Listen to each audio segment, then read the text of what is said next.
Selamat datang kembali di channel Ray Konoha. Akhirnya Ruben Onsu mualaf, guys. Wow, luar biasa. Kabar ini datang dari seorang pria yang sangat fenomenal bernama Master Limbat. Jadi Master Limbat mengumumkan bahwa Ruben Onsu telah mualaf, memeluk agama Islam. Informasi ini dapat dari Instagram resmi daripada Limbat Indonesia. Saya juga bingung ya, Master Limbat itu kan nggak pernah ngomong, nggak pernah keluar, nggak pernah cerita. Tiba-tiba mualafin orang gitu, sekelas Ruben Onsu. Wow, luar biasa. Jadi Master Limbat ini sangat cocok disebut dengan pria tidak bercerita, tiba-tiba mualafin orang. Nah, yang jadi pertanyaan, apa alasan daripada Ruben Onsu ini mualaf? Apakah karena hidayah? Apakah karena yang lain-lainnya? Apakah karena Menurut kalian gimana? Coba tulis di kolom komentar ya. Saya melihat ya, akhir-akhir ini ada banyak ya gelombang mualaf, terutama di kalangan artis ya. Saya juga sangat-sangat mendukung, nggak jadi masalah ya. Wong saya sangat menikmati ya kan. Saya ada bahan berita ya kan, saya ada bahan konten juga. Nggak jadi masalah. Karena apa? Karena gini guys, saya itu udah merasa netral gitu. Kalau misalnya ada orang yang pindah ke agama tertentu, saya ngapain saya marah orang saya nggak percaya agama. Ya kan? Biarin aja, kalau mau pindah aja. Tapi yang jadi pertanyaan itu, apa alasannya, apa motifnya? Apakah karena Menurut kalian gimana? Coba tulis kolom komentar ya. Tapi saya melihat ya, di Konoha itu kalau ada orang yang dapat hidayah misalnya, atau mualaf misalnya, biasanya akan disebut dengan apa? Saudara. Alhamdulillah, saudara kita nambah. Terus selama ini Ruben Onsu nggak dianggap saudara gitu ya. Ruben Onsu itu dianggap orang lain gitu. Ruben Onsu itu dianggap kayak bukan saudara gitu, bukan satu negara gitu.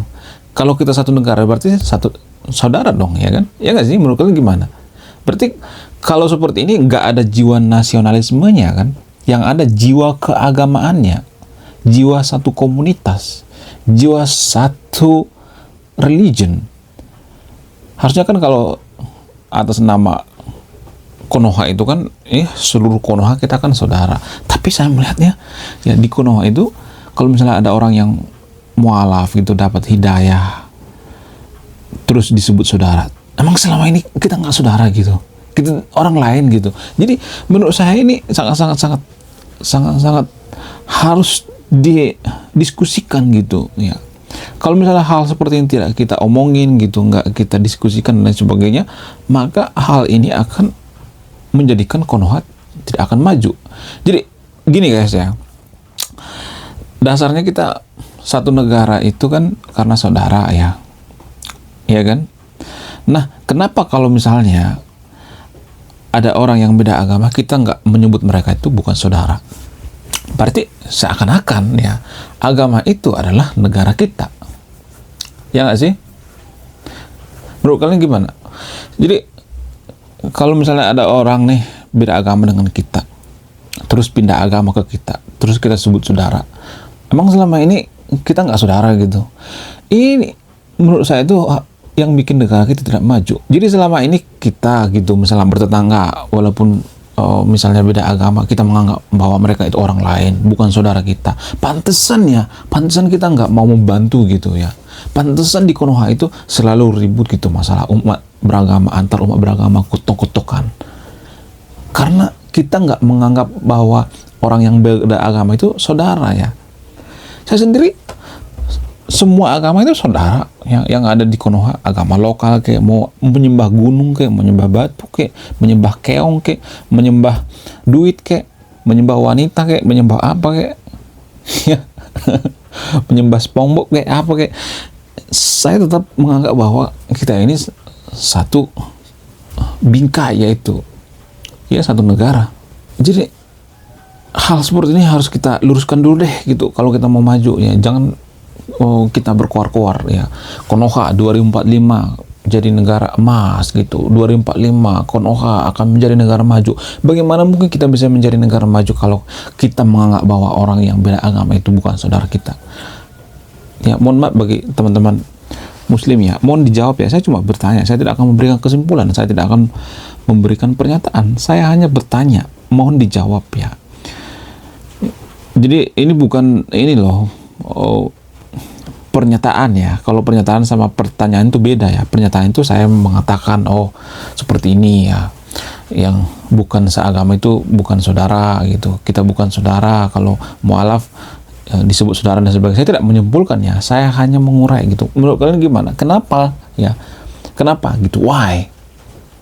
Padahal kan negara-negara seperti Amerika misalnya, ya Singapura misalnya, Jepang misalnya, mereka menganggap bahwa yang beda agama sekalipun itu saudara. Kenapa kita, mohon maaf ya, berpikirnya itu satu agama itu saudara kita gitu, yang beda agama bukan saudara kita. Seakan-akan kita menganggap bahwa negara kita itu adalah agama. Ya nggak sih? Sadar nggak sih kita selama ini sebenarnya? Dan ini mempengaruhi kemajuan suatu bangsa. Bagaimana mungkin kita bisa menjadi negara maju kalau menganggap bahwa yang beda agama dengan itu bukan saudara? Pantesan kita nggak maju-maju.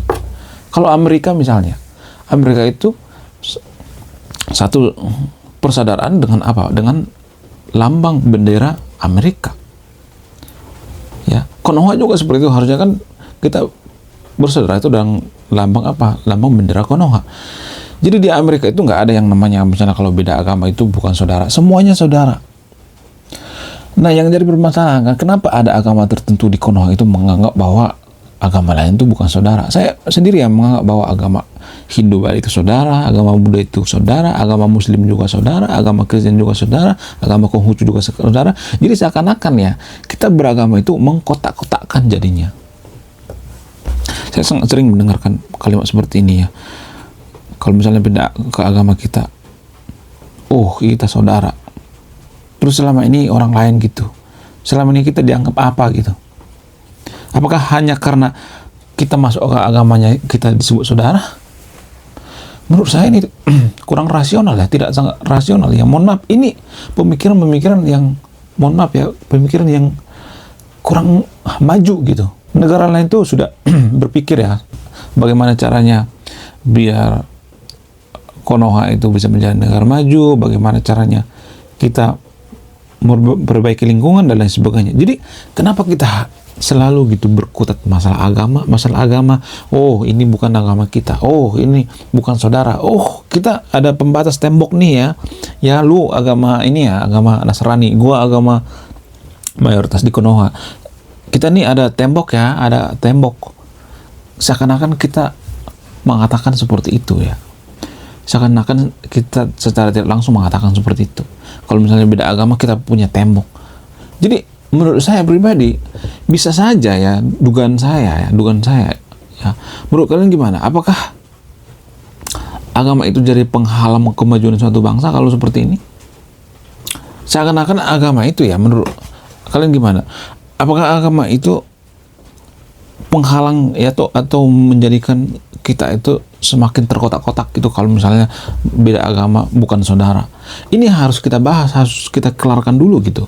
Kalau hal-hal seperti ini berlarut-larut terus, berlarut-larut, Konoha tidak akan bisa menjadi negara maju. Nggak bisa. Kalau kita cuma membantu yang seagama dengan kita, ya, yang beda agama dengan kita nggak bantu. Jadi saya tuh hanya bertanya, yang tidak memberikan pernyataan. Saya mengurai gitu, jangan pengen mengurai cara berpikir kita ya, berpikir yang sangat rasional ya. Jadi itu yang saya perhatikan di Konoha itu ya. Kalau misalnya ada orang baru mualaf disebut tambah saudara.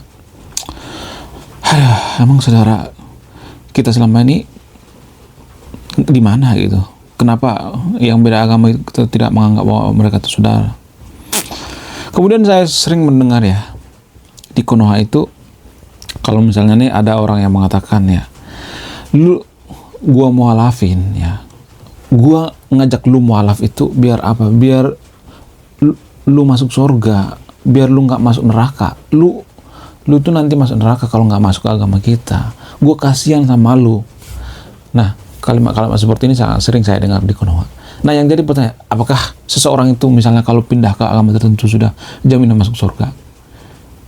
Kalau misalnya sudah jaminan, mana datanya? Mana bukti ilmiahnya? Ya, menurut antropologi ya, ini bukan menurut saya, menurut antropologi, agama itu adalah produk budaya. Itu artinya surga itu juga produk budaya. Ya nggak sih? Jadi bagaimana mungkin kita menjanjikan kepada seseorang itu surga kalau surga itu produk budaya dan tidak pasti. Kalau saya mengatakan bahwa surga itu tidak pasti, coba kasih datanya gitu, bukti yang ilmiah mana? Surga itu kan tempat ya. Saya cuma bertanya ya, saya tidak memberikan pernyataan. Surga itu kan tempat ya. Ya, kalau surga itu wujudnya tempat, datanya di mana? Lokasinya di mana? Kalau misalnya ada yang mengatakan, oh coupling surga itu ada, ya couplingnya di mana? Misalnya ada yang nawarin ke kita ya, lu mau nggak masuk ke agama tertentu di Konoha? Nanti kamu dapat coupling surga. Ya couplingnya di mana? Kalau misalnya ada yang nawarin nih, sales coupling misalnya rumah misalnya, ya, lu mau nggak beli rumah ini? Lu mau nggak ini dapat coupling di rumah saya atau di lahan saya dan sebagainya? Ya lahannya di mana, rumahnya di mana? Kita harus survei dulu gitu. Bukan berarti saya mengatakan bahwa surga itu tidak ada ya, tapi surga belum pasti. Siapa yang bisa memastikan surga? Mana datanya? Saya tidak nyuruh yang tadi untuk ini ya, untuk tidak percaya surga ya, tapi saya hanya mengurai gitu. Biar apa? Biar jangan keblinger gitu. Saya melihat hal-hal seperti ini kan bikin keblinger gitu. Kalau misalnya ya kita menganggap bahwa yang beda agama dengan kita itu masuk neraka, nanti kamu tergelepar di neraka. Emang udah jaminan gitu masuk surga? Apa jaminannya? Kalau misalnya ada yang mengatakan, iya jaminan masuk surga, itu kan cuman katanya. Apakah yang menuliskan surga itu ya dalam kitab agama tertentu di Konoha, apakah sudah pernah melihat surga dengan mata kepala sendiri? Enggak kan? Jadi saya itu bukan mengajak yang nonton video untuk tidak percaya surga ya. Saya mengajak yang nonton video untuk jangan terlalu sibuk untuk ngurusin surga gitu. Jangan terlalu sibuk ngurusin coupling surga. Ada yang perlu diurusin, apa itu? SDM bangsa kita itu sangat terpuruk, terjerembab. Bahkan saya ngomong seperti ini juga banyak yang tersinggung. Karena apa? Karena SDM-nya sangat rendah. Hanya bertanya seperti ini juga banyak yang marah. Karena apa? Karena SDM-nya rendah. Ada banyak yang perlu kita perhatikan, misalnya seperti masalah lingkungan ya, kesejahteraan, semuanya gitu. Jangan kita mengkotak-kotakan seseorang itu berdasarkan agama. Jadi mohon maaf sebesar-besarnya orang yang memikirkan tentang agama ya, menganggap bahwa yang beda agama itu bukan saudara kita, itu adalah pemikiran yang sangat primitif. Pemikiran seperti ini adalah pemikiran, mohon maaf ya, pemikiran Homo sapiens zaman dulu. Zaman dulu kan Homo sapiens itu makhluk yang diburu ya. Jadi mereka menganggap bahwa kalau misalnya ada orang yang masuk ke kelompok mereka senang banget gitu, karena mereka makin banyak. Karena kalau mereka diburu itu akan banyak peluang untuk lari kan. Jadi manusia di dunia ini kalau cuma 1 orang 2 orang itu ya nggak bakalan survive ya, karena banyak makhluk lain ya, seperti singa, harimau. Kita itu sebenarnya kalau jumlahnya sedikit itu, kalau minoritas ya manusia di dunia ini, kita tuh makhluk yang diburu sebenarnya, sama seperti makhluk-makhluk lainnya. Cuman ya karena jumlahnya banyak, makanya kita nggak diburu. Jadi ini sebenarnya, mohon maaf ya, otak primitif ya, yang tertanam dalam otak kita. Jadi wadahnya itu agama. Ya, jadi kita sebenarnya itu terperangkap dalam otak primitif. Kalau misalnya pindah ke agama kita itu, kita senang banget gitu. Itu artinya ini adalah mental kawanan ya, karena kita takut gitu. Karena saya melihat ya, kadangkala ya, seseorang itu percaya atau yakin dengan surga itu karena banyak yang yakin dan percaya juga. Kalau misalnya ada seseorang nih yang percaya surga tertentu misalnya, tapi jumlahnya dikit, cuma 10 orang, 30 orang misalnya, maka biasanya mereka akan meragukan gitu, apa iya surga itu ada? Apa iya surga itu yang kita pikirkan? Karena gini guys, surga dalam semua agama itu kan beda-beda ya. Seperti dalam agama Sumeria beda, agama Kristen beda, agama Muslim beda, agama Katolik beda, kemudian agama Hindu beda, agama Buddha beda. Nah, surga yang mana? Kita masuk surga yang mana? Coba. Kalau misalnya kita nggak percaya agama gitu, kita masuk surga yang mana? Surga juga kan beda-beda. Ada yang bentuknya seperti Sukabumi, ada yang bentuknya seperti ladang gandum, ada yang tumbuhan ilalang gitu, ada yang cuman ada oase-oase gitu, ada danau yang dipenuhi dengan madu dan lain sebagainya. Ada banyak kok versinya. Jadi surga yang mana? Kenapa ada banyak surga, versi-versi masing-masing gitu? Kenapa? Surga itu kan tercipta karena apa? Karena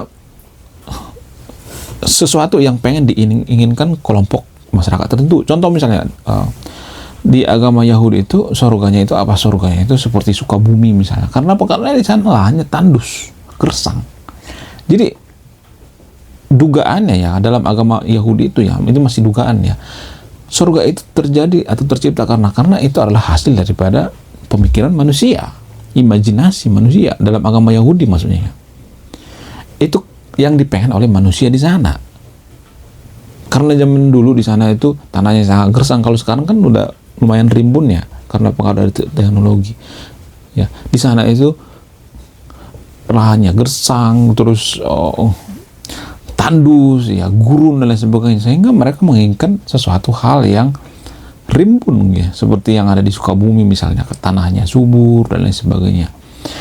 Jadi menurut saya seperti itu ya. Menurut kalian gimana? Tolong ditulis di kolom komentar ya, karena permasalahan-permasalahan seperti ini bikin negara tidak maju, kurang produktif ya. Kemudian ya, kenapa kalau misalnya ada orang yang mualaf itu dikasih karpet merah? Jadi ini hanya pertanyaan-pertanyaan tentang mualaf ya. Kenapa seseorang itu kalau misalnya mualaf itu dikasih karpet merah? Kenapa? Contoh misalnya nih ada komunitas tertentu ya, terus masuk ke agama mereka gitu atau komunitas mereka terus dikasih karpet merah. Berarti kalau kita pikirkan secara psikologi misalnya, orang yang masuk ke agama ini berarti, mohon maaf ya, mungkin dugaan saya itu kurang validasi ya, atau kurang penghargaan gitu. Kalau mereka memang dihargai atau merasa terhormat ya, maka mereka nggak akan melakukan seperti itu. Biasa aja gitu kalau misalnya masuk ke agama kita, biasa aja. Jadi jangan terlalu diapresiasi gitu, diapresiasi, dikasih karpet merah, dipuja-puja gitu, tiba-tiba pindah agama terus dikepoin gitu, dikejar-kejar ya. Kenapa lu pindah? Kenapa lu pindah? Jadi seakan-akan kita kehilangan kawanan kita gitu. Kenapa lu pindah? Kenapa lu pindah? Itu kan hal yang biasa. Jadi saya melihat seperti itu di Konoha ya. Kalau misalnya ada pindah gitu, dikasih karpet merah.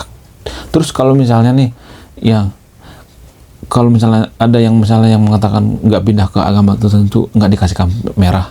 Jadi mungkin hal-hal seperti ini yang bikin seseorang itu sangat-sangat mau ya pindah agama ya. Karena apa? Karena disambut bak raja gitu. Terus kalau nggak pindah agama, kalau beda agama, bukan saudara kita gitu, nggak disambut bak raja gitu.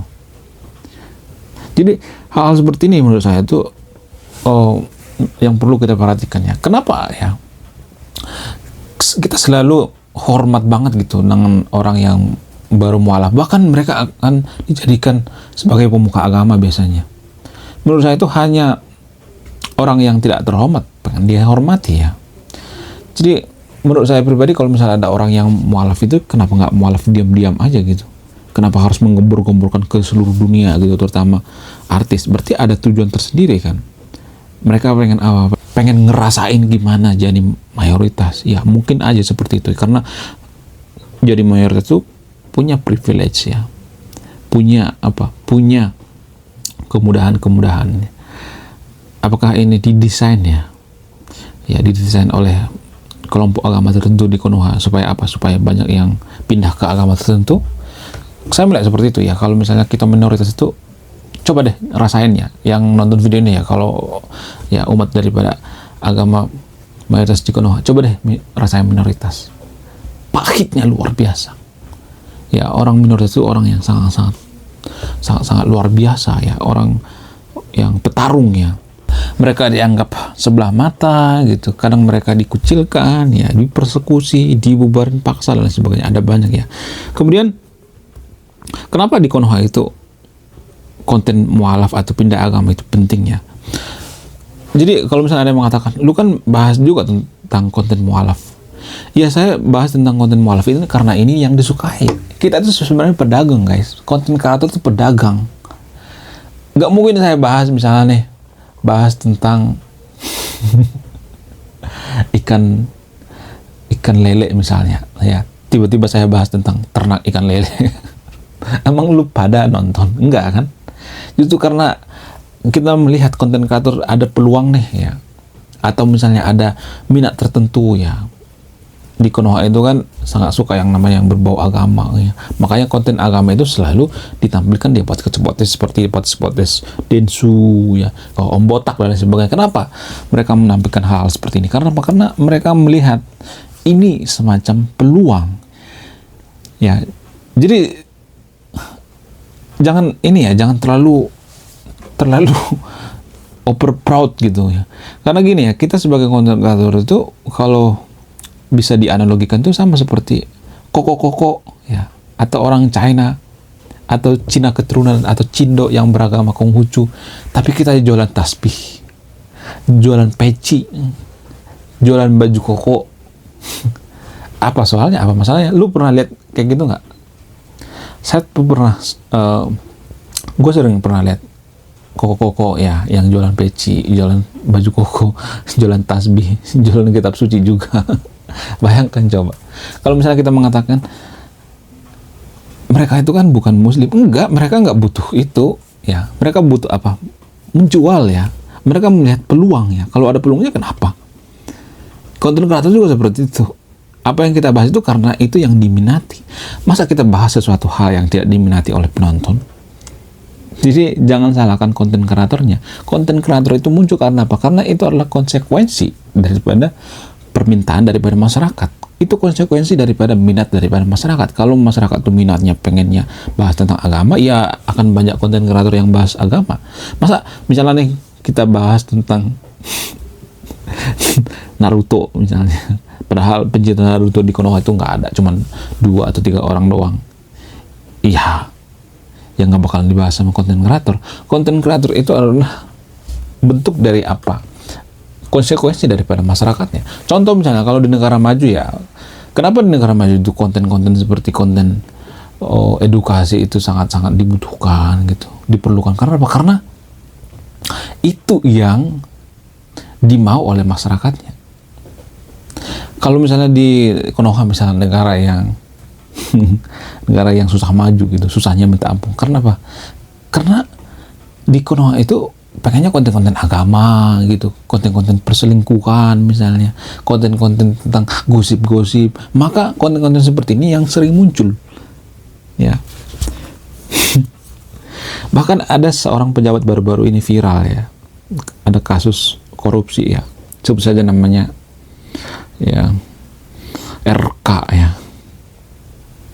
Jadi RK ini punya kasus, tapi yang disorot itu malah kasus-kasus gosip gitu, kasus-kasus dugaan perselingkuhan. Nanti akan saya bahas ya, nanti setelah saya video ini ya, saya akan bahas tentang RK ini ya secara khusus ya. Kemudian bagaimana kalau surga itu tidak ada? Bagaimana coba? Kita sudah misalnya nih sudah mati-matian gitu ya, mualafin orang, tiba-tiba surga itu jong gitu, nggak ada. Karena kan surga itu belum terbukti ya. Ada banyak orang yang meninggal di dunia ini ya, miliaran orang, nggak pernah tuh balik dari surga memberikan kesaksian, nggak pernah. Saya tidak nyuruh yang untuk tidak percaya surga ya, tapi jangan kita terlalu halu dengan surga gitu, terlalu berorientasi pada surga terus yang dibahas. Kenapa kita nggak menciptakan surga di dunia, misalnya dengan meningkatkan SDM gitu, meningkatkan kualitas hidup gitu, kesejahteraan. Menurut kalian gimana? Kenapa kita harus halu dengan surga yang belum pasti gitu? Kenapa kita tidak menjadikan Konoha itu seperti surga gitu, ramah terhadap lingkungan, tidak ada kejahatan dan lain sebagainya? Ya nggak sih? Menurut kalian gimana? Oke, kembali ke topik awal ya. Semua yang saya katakan di video ini hanya terjadi di Konoha ya. Jadi jangan baper lah, hanya terjadi di Konoha. Dan Ruben Onsu yang saya maksud juga Ruben Onsu yang ada di Konoha ya, bukan yang ada di Indonesia ya, karena orang Indonesia itu anti kritik ya. Jadi semua yang saya katakan di video ini ada di Konoha. Dan pernyataan resmi daripada Ruben Onsu belum muncul ya, belum ada ya pernyataan resmi daripada Ruben Onsu ini. Apakah dia mualaf itu karena menikah dan sebagainya, saya nggak tahu ya. Ya jangan tanya saya. Oke, sekian video ini. Terima kasih sudah menyimak saya dan memahami. Saya Ray Konoha, salam rasional.